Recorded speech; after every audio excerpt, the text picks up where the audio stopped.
What's going on, guys? This is Kaishiro. Welcome back. So we are back with another video. On this video, we're going to cover OCG Metagame tier list. So we are going to cover post WCQ Asia Finals and Japan Championship 2024. So those are the two biggest events in Asia that happened to qualify our reps for the World Championship this coming August in US or USA. So the tournaments have been stellar and phenomenal, and those two events are very exclusive for the best players in Asia, and they have done a splendid job on making appropriate deck lists and also shaping the metagame that we are playing right now this third week of July. So without further ado, let's start. So we have S, A, B, C, and D tiers here. We're going to tackle each deck in every tier list and explain why they are there and what are the implications of that deck in the current metagame. So starting on our D tier, we do have meta beat or anti-meta. So there's a huge boost of meta beat decks in the Southeast Asian regions and also in Japan and Korea. There's a lot of people that are playing meta beat, mainly to the fact that the format is very graveyard centric. The Snake Eyes, the Yubel, the Rescue Ace, and of course the Finsmith are all going to operate on the graveyard. So the Macrocosmos, the Pachi, the Border, the Fissure, all of those stunning cards that will be able to floodgate those decks are quite relevant at the moment. There's a huge flock of tops of Metabeat last week and probably this week from mainly Philippines, Indonesia, and I don't really uh, testigate against those people because it's very easy to use and also very effective as well and doesn't take too much brain power to execute the whole strategy of Metabit.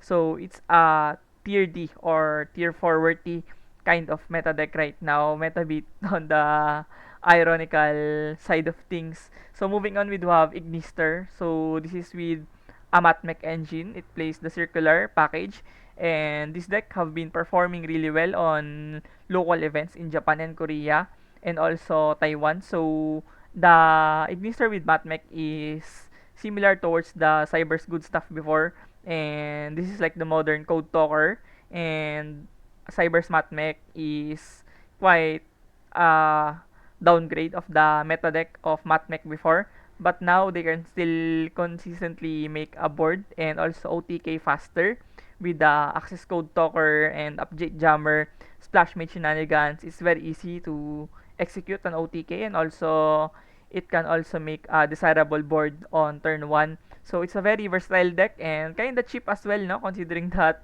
most of our decks here like Cubel, Rescue and Snake Eyes are very expensive. So this is one of the most reliable decks that you could play. And the problem would be only Nibiru and Droll because those two hand traps are staple on everyone's side deck. That's why they fell short and only ranking on D tier. Next, we do have Ritual Beast. So, shoutouts once again to our PH rep in our country, Rod Allen, and he got a top 8 finish in the WCQ Asia Finals using Ritual Beast, and he showed why Ritual Beast is a deck to reckon with even amongst the better decks like Snake Eyes, Yubel, and Rescue Ace. It can definitely perform on the hands of right pilot. This is a very complex deck, and it takes a lot of knowledge to counter the Ritual Beast strategy, and also it can be a good meta call to counter the graveyard setup with the shifter, with the fissure, and the engraver, and also other tech cards that would annihilate the graveyard setup.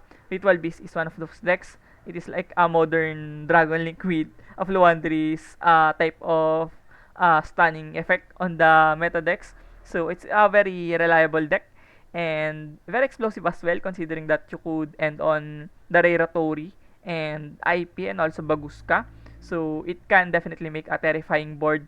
So yeah, a very strong deck, but can be rattled so much with one Maxi or Cockroach is definitely a huge asset for the combo decks right now to be able to make a way of stunning the opponent like Baguska, and also consistently making IP going to Little Knight with the Raratory from the Ritual Beast. It's a very good board to settle in this current metagame. Next, we do have Pure Yubel. So there's been a trend of playing pure Yubel with Shifter and Super Poly.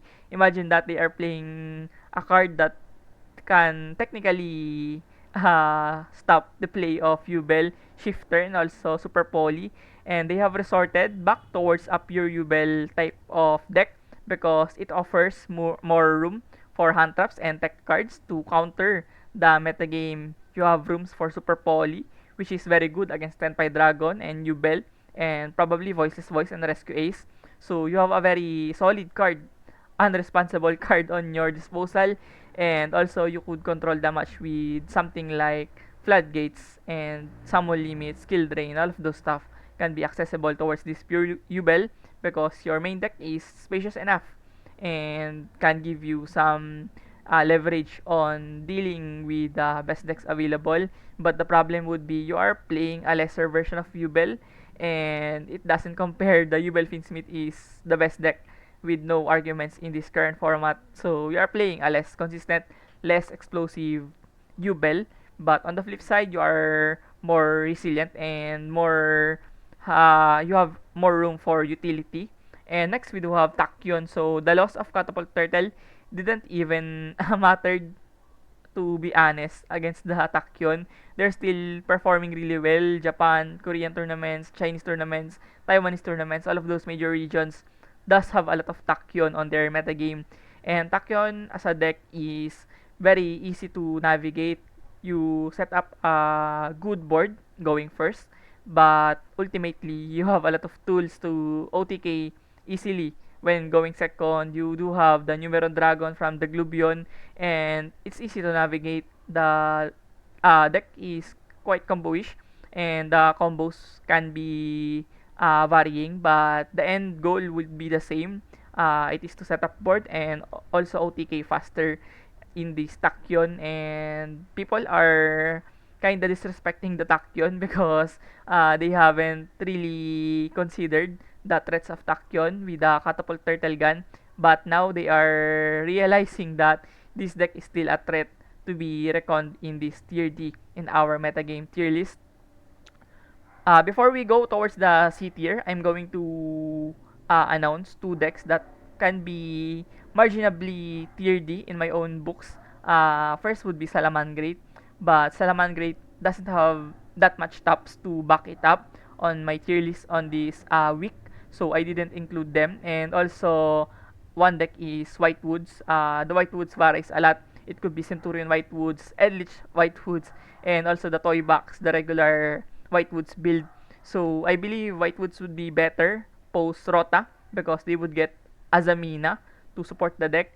But right now, Whitewoods is very unstable. Sometimes it is one of the meta decks, but on some weeks like this week, this third week of July, it it is not performing really well on my own perspective. So yeah, moving towards our city, we do have Supreme King Melodious Magician. So this deck have been falling off the charts recently, and mainly to the fact that the Snake Eyes and Nubel and Rescue Ace players have adopted the Floodgate strategies on their side deck from the recent WCQ China mainland tournament, where the players have opted to play There Can Be Only One, Anti-Spell Fragrance, Summon Limit, Skill Drain. All of those are one.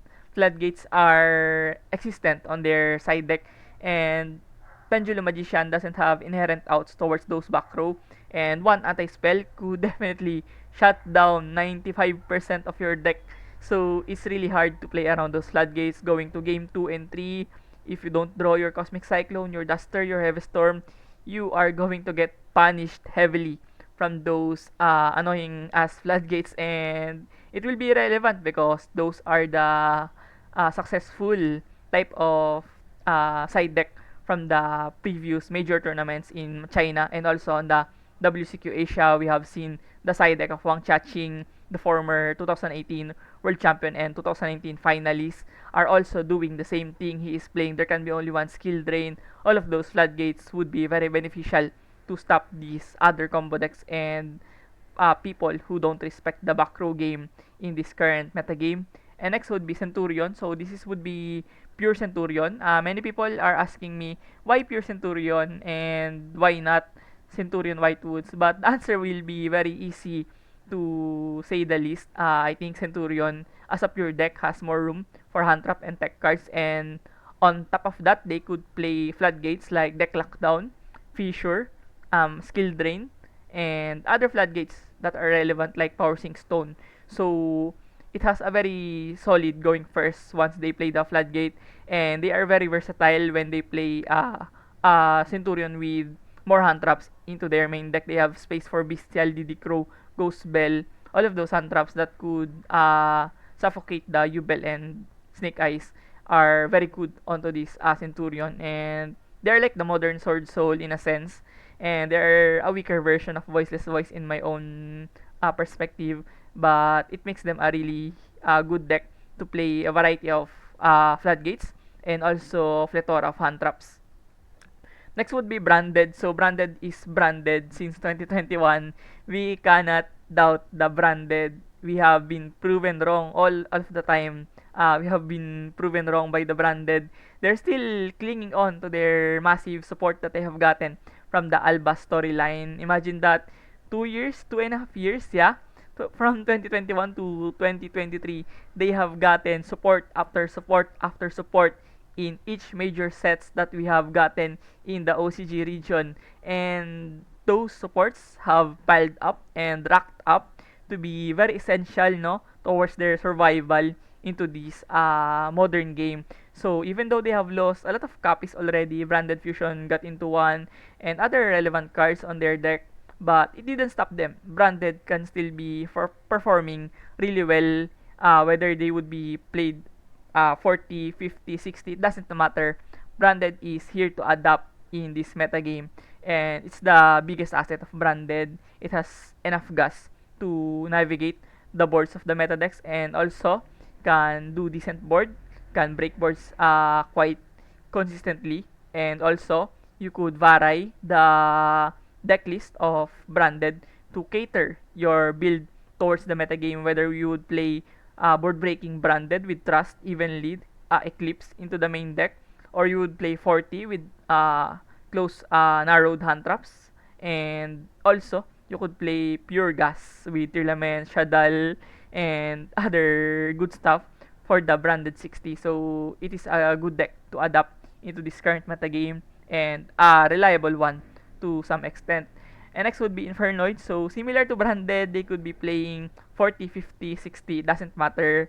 It is like a very tricky deck to rank because it varies a lot. The build varies a lot. You could see Infernoid with Dogmatica, and also with Snake Eyes, with Finsmith, with Sinful Spoils. So yeah, it differs a lot, and that is like opening a box full of chocolates. You will never know what you will get with Infernoid, and it is one of the biggest assets of the deck, and you never know what is the actual choke point of their gameplay, and also they're also reliable going second, and with the cards like Reasoning, Trust, and Monster Gate, and Grass, it is inevitably good when once they can resolve those cards.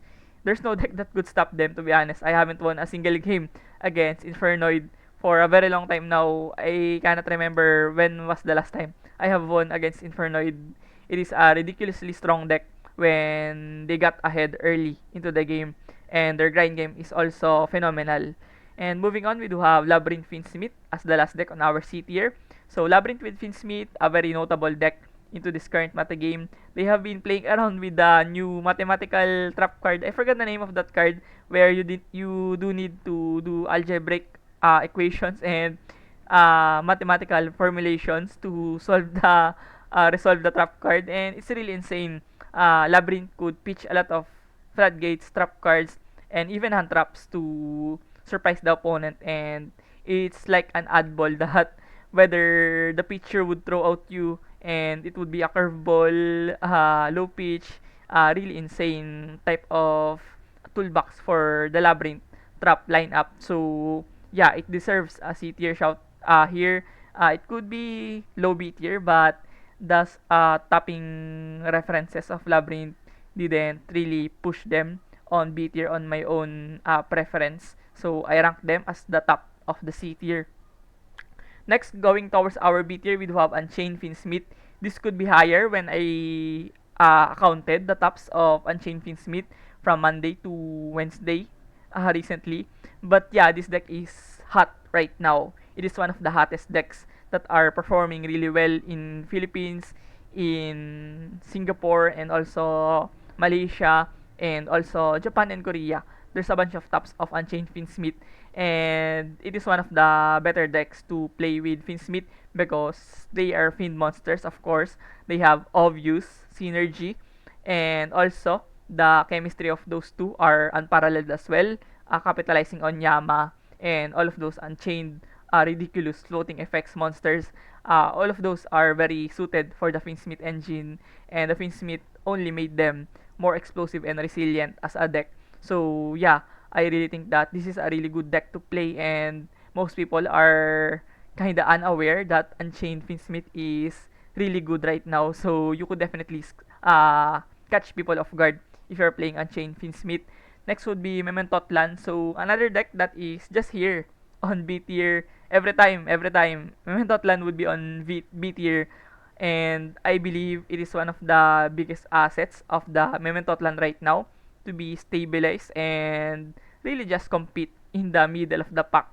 And they are far from banlist, and I think it is also one of the huge assets of the deck where the Mementotlan is a good investment because the banlist wouldn't care any at all against the Mementotlan.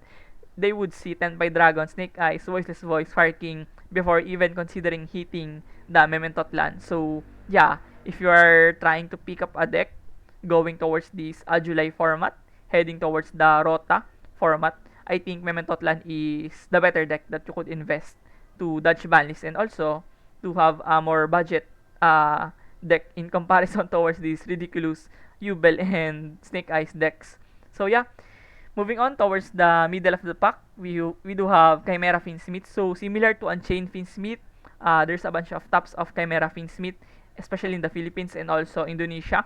And I have observed a lot of people that are shifting gears towards the Chimera Finsmith because the Snake Eyes Finsmith and Yubel Finsmith does have a lot of targets on their back, especially Yubel Finsmith. So they're trying to play Chimera, which can be quite explosive as well, and can also set up floodgates like Wanghu Tiger and Dark Barrier State U. So you could definitely stun the Yubel and other decks here like Voiceless Voice. And on top of that, you could pretty much navigate going second easily with the Guardian Chimera. So you get to pop cards and you also draw from it. So it's a very good deck right now. Probably one of the better decks in the middle of the pack. And I think Chimera Finsmith will still perform if people will invest more time and efforts towards the deck. So yeah, moving on towards the last deck on our B tier, we do have Runic. I'm not gonna lie, I think Runic is one of the top 5 best decks in the format right now. I didn't just rank them over Fire King, Snake Eyes, Finsmith because the Fire King have achieved so much before on bigger tournaments. But right now, the success rate of Runic is top notch. I think this deck is heavily underrated by most people, and I am also a hater of Runic even though I have played the deck. I am not for the stun ridiculous deck out, win LP on time kind of shenanigans, but we need to respect the Runic at this point. Runic has been here since 2022 and they are not slowing down. Runic is just here on every metagame. Even though they have gotten a lot of hits already on their floodgates, skill drain is only at 1, there can be only one is only at 1, rivalry is on at 1, and summon limit is on at 1, and bunch of floodgates already have been heated, and also bunch of draw powers already have been answered, but Runic stays the same. Matter of fact, they could just play a different whole set of floodgates and trap cards and stunning cards like uh, Forcing Stone, for example, and Fissure, and other hand traps that could stall out the game, Dogwood, and even Maxi. And their stun setup is not only limited towards the decking out and the floodgates, they have ways to stop the opponent from their monsters as well with the border, with the light barrier state U. And I think it's one of the biggest assets of Runic to be able to junk in too much unconventional cards and floodgates to stop the opponent from playing the game, I think we should definitely put a respect on Runic at this point. So yeah, Runic on B tier, on top of B tier, I think it's rightfully deserving to be the top of the middle metagame right now for Runic. Moving towards our A tier, we do have Fire King, Finsmith, Snake Eyes. So I am not a huge fan of Fire King right now. I think they have been regressing as time passes by. I think other decks have been able to catch up with them. Like Voices Voice. Voices Voice has been sort of C tier already on the past 3 4 weeks. But now they are back with an 8 year performance this week. So I think people are adapting, decks and deck builds are adapting towards the metagame, and Fire King is kinda losing their traction or yeah, pace to be able to adapt in this current metagame. People have tried to play the Top Hat, the Rabbit, Illusionist, and other stuff like Floodgates on the main deck for the Fire King, and also bumping the copies of Fire King cards, but none of those have worked at this point. So they have been losing traction, and I think it will bound to go down if we will not see improvements or topping results on huge tournaments for the Fire King. So yeah, on the bottom of our A tier, we do have Fire King. Next would be Voiceless Voice. So this is the comeback deck of our meta right now. Voiceless Voice, I have played the deck. I know the ins and outs of the deck, and I have been a massive fan of Voiceless Voice for a very long time, but I also condemn the obvious flaws and weaknesses of the deck, considering that they could only have one Saurabis and Skull Guardian to interrupt the opponent. The hand traps on their deck are not really plenty enough to stop the likes of Yubel and Rescue Ace from playing the game. And also their going second is not that really huge as well, but the biggest reason why Voices Voice is making and mounting a comeback right now is the safety that the Voices Voice offers for the player. You couldn't mess up with Voices Voice no matter how hard you try, no matter what silly plays you make. I think you are going to end on a very comfortable position with Voices Voice, and it's one of the biggest reasons why Voices Voice is able to adapt the accessibility and usage of user friendly of this deck is unparalleled right now. And if you're heading to a big tournament and big locals and huge tournaments with your friends, I think you would settle for a safe deck like Voiceless Voice or even Runic, where you don't really have room for misplays, and also you could limit your mistakes on this kind of decks like Voiceless Voice. So it's a safe deck. It's one of the biggest safe deck to play in this current metagame, and heading towards those tournaments, the pressure would be tense, the expectations are high, your adrenaline will definitely get riled up on you. So you want to calm down and play a deck that is carefree, or you're going to have a mind that is worry free, like this Voiceless Voice. Unlike things like, for example, Unchained Finsmith, the plays are complex, the playthrough are very wide, and also the variants of the deck could be really tough challenge to make. So things like Voices Voice, linear gameplay would definitely suffice and calm your nerves down to be able to play correctly and focus on interrupting your opponent over than overthinking about your plays. And next would be Tenpai Dragon. I think this is the best rank for Tenpai Dragon right now. Even though people are speculating that Tenpai should be on S tier, and some people think like that, and I couldn't blame them because Tenpai Dragon is heavily represented. But I firmly believe that the huge reps of Tenpai Dragon are coming from budget players like myself.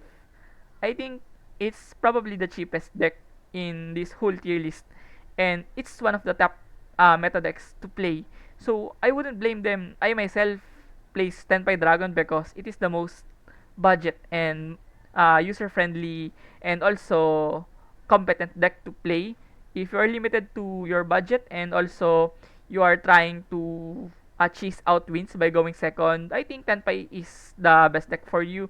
And that's the reason why they are heavily represented. And I cannot take away too much from Tenpai because it is one of the strongest decks right now. The hand trap game of Tenpai is insane, and also the word breaking capacity of Tenpai Dragon is also top notch as well. Going to game 1, you have Droplet, Lightning Storm, Heavy Storm, Duster, Lightning Storm, all of those stuff will be very perennial and paramount to stop decks like Rescue Ace, Yubel, Snake Eyes, Voices Voice. But yeah, sometimes Tenpai Dragon is not enough to stop decks like Yubel or Rescue Ace or Snake Eyes from overwhelming you. You need to draw at least 3 hand traps to do something against Yubel. It's just how bad for Tenpai Dragon right now. I think this is still a good deck, but when you're going to face massive combo decks, decks like Finsmith and Engine decks can be quite a tall challenge to beat. And yeah, it's one of the major reasons for the downfall of Tenpai Dragon right now because before they are labeled as the best deck or even the S tier deck in this metagame, but now it's debatable because they have lost two biggest copies of the Sangen Summoning. Those two field spells are really a huge asset for Tenpai Dragon. Losing those two are really hard for Tenpai, and they are much more prone, much more volatile, much more vulnerable towards targeting effects. So yeah, I think that's the reason why Tenpai Dragon have fallen off a bit recently. Next would be Snake Eyes Finsmith. So we have seen how ridiculous this deck can be on the hands of right pilot like Wang Chaching on the recent WCQ Asia Finals. He mounted a comeback on a really gruesome and unwinnable, almost unwinnable game state on game 2 against the eventual champion from Malaysia. And it definitely says something about the deck. And I think when you have an ability to come back with so many skill resources, and on top of that, you are playing 3 4 hand traps from your hand cards, I think it's like the modern version of a really good mid-range deck. Considering that you are explosive enough to make a very solid board, and you still have 15 18 rooms for hand trap, so you have a very solid deck. It's like a modern Tri Brigade or modern Prank Kids that would be able to really execute a really solid board with still having a lot of rooms for hand trap. So that is why they are the biggest threat on the A tier on our tier list right now.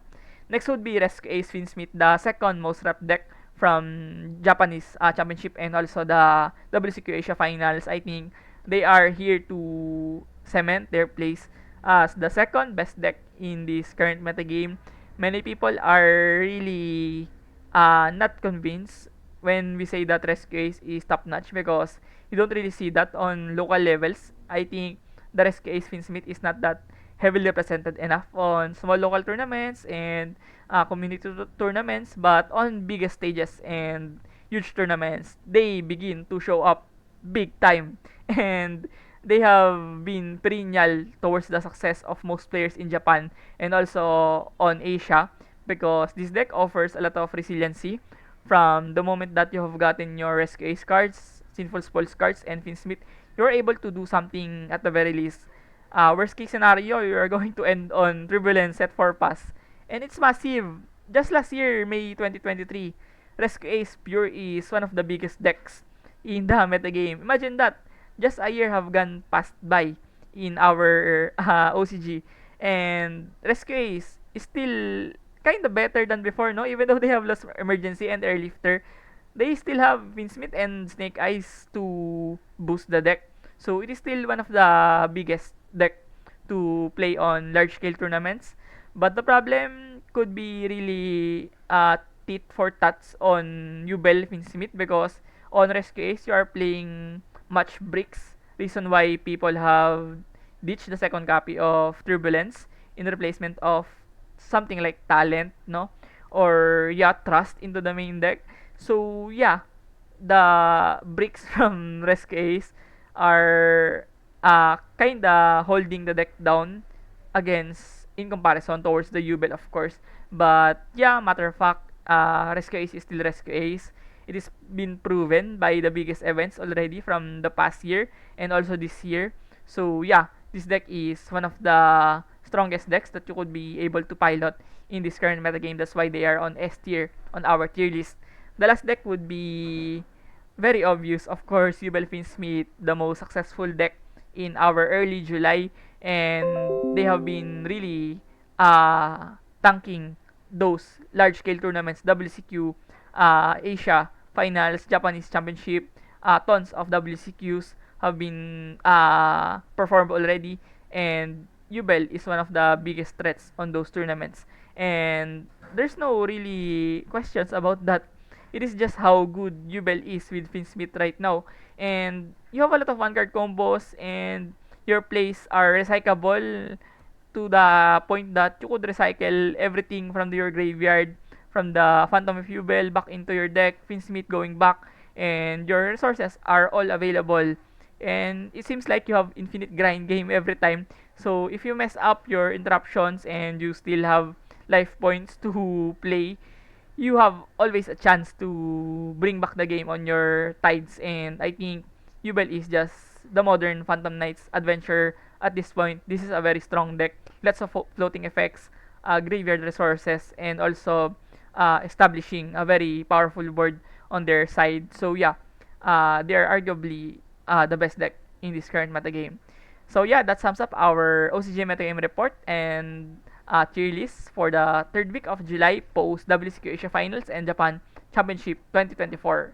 And yeah, that sums up our video for today. Thank you for watching, guys.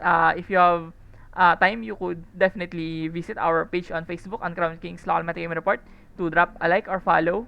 And also, if you found this video enjoying and helpful, please consider subscribing to my YouTube channel. It definitely motivates me a lot to keep making contents and provide you quality content. So, see you in the next one. Peace.